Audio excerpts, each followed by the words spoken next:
There was a comment made because in your striving styles document, you mentioned there's about 8 different styles. Yes. Now, are you suggesting you aggregate people with to find the right complement? Well, how? So you identify all these 8 different emotional types. Yes. So, what's the process? Do you try to find in your groups one of each, or do you segregate them, or by identifying them, what does it mean? Or are you just educating the other people about their emotional, and they work it out amongst themselves? Well, the system is to really fast track self-awareness. If you know how your personality is organized and you know what your predominant need is, and your leader knows what that is as well, you can better organize your work life and your work schedule and how you need to set yourself up in the office to get your work done. We have leadership teams, senior leadership teams in organizations that tend to be all of one particular type, which doesn't necessarily lead to great affiliation with each other and can tend to lead to a lot of conflict. So you do advocate a mixing, a complement of those 8 styles within a work team or group? You know, the great consultants speak, it depends. You know, it depends on the industry, it depends on what result is trying to be achieved, it depends on where you are in the startup of your business. Some leaders and some styles do much better in the initiation phase of an organization, and then if they have to stick around, their motivation falls to the bottom. You see, they can't be motivated in that stabilizing phase of the organization. You need to bring in other types. And so it's not about, hiring based on style, it's hiring the right person for the role, being aware of what that person needs, what their, skills are, and taking it from there. Angela, public organization, you do the same type of thing? Do you look at the type of individual and match them within a group, or?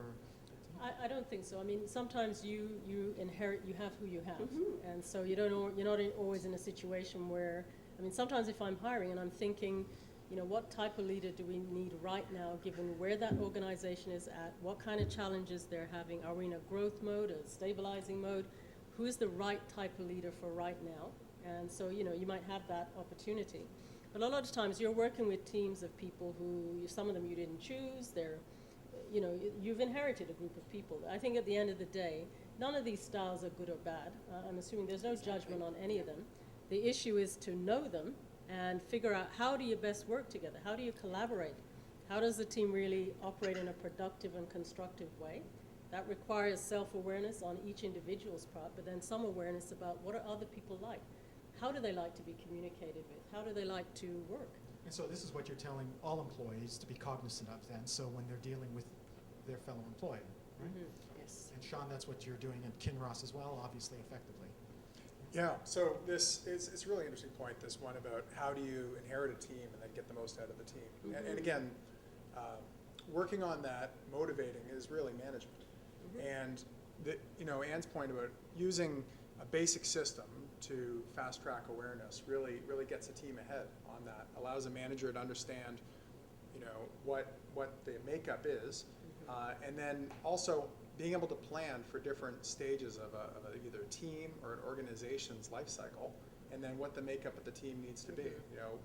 As Angela was saying, if the team has certain objectives, it probably calls for different chemistry, different makeup, and sort of having the awareness and having your eye on where you're going is a neat way to use this emotional intelligence to try to get more out of a group. So in Kinross, do they profile these individuals then and say you're number 1, 2, 3, 4, 5, 6, 7, 8, or are you just saying you're teaching them how to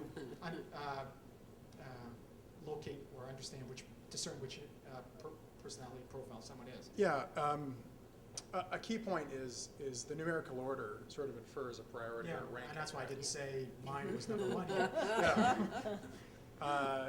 It's neat. You can get into the Myers-Briggs stuff where you have a 4x4. You can get into the striving styles, which makes it a little more, easier to digest. And I would think for a small business and a small team, it's a pretty compelling product because it makes it much easier to get up the curve on the awareness. But we spend time on it. We spend time on understanding where people are on some sort of distribution. Again, not a judgmental thing, more of an awareness thing. So your And then- managers, at what level are you educating those people to identify those? Sure. You know, I do it with my team. My team does it with their team. So we go down pretty low. Again, because it's, you know, trying to push this awareness on people just makes everyone a better manager, and on the other side, a better employee, where folks are learning and there's more to it. It feels like there's a tighter engagement with the job if all this stuff is on the table. How did you find the opt-in? Was it a hard process getting your managers and their managers getting into this, or?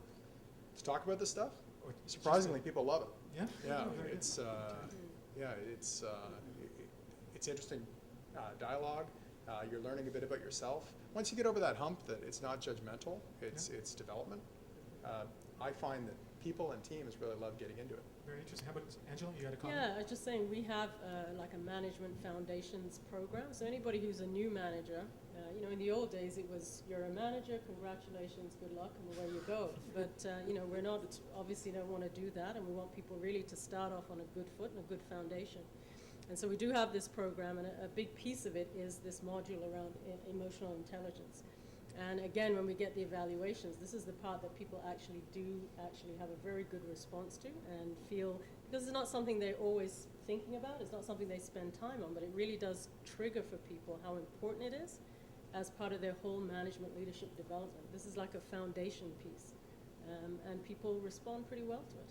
Okay, Catherine.